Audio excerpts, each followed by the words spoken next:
शक्ती प्रदर्शन होणार आहे तुमचे आणि त्या शक्ती प्रदर्शनामध्ये कोण कोण उपस्थित राहणार आहे भाजपचे? असं आहे की मी उद्या नामनिर्देशन पत्र दाखल करणार आहे.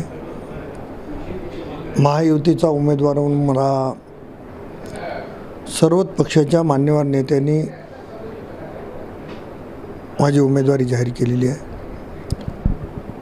उद्या माझा नामनिर्देशन पत्र भरताना भारतीय जनता पक्षाचे नेते आणि माजी नेते आदरणीय देवेंद्र फडणवीस साहेब, प्रदेशाचे अध्यक्ष आदरणीय बावनकुळे साहेब, माजी मुख्यमंत्री चव्हाण साहेब, पालकमंत्री महाजन साहेब, अन्य पक्षाचे सर्व नेते,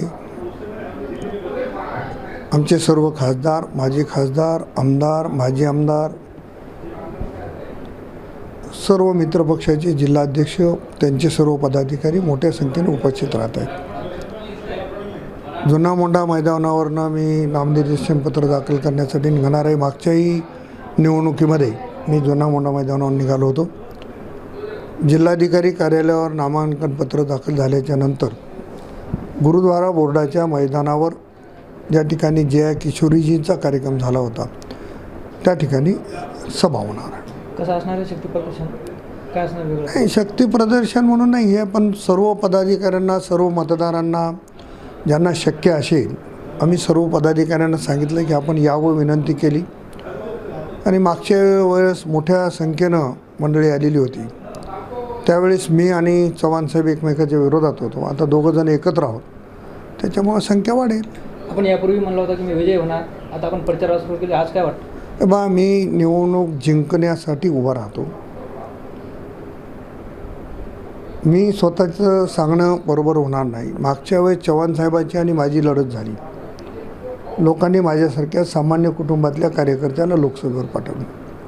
आता चव्हाणसाहेब माझ्यासोबत आहेत. त्याच्यामुळं भारतीय जनता पक्षाची ताकद आणि अशोकराव चव्हाणांची ताकद ही एकत्र आली. आज कोण कोण आले आपल्यासाठी उमेदवार?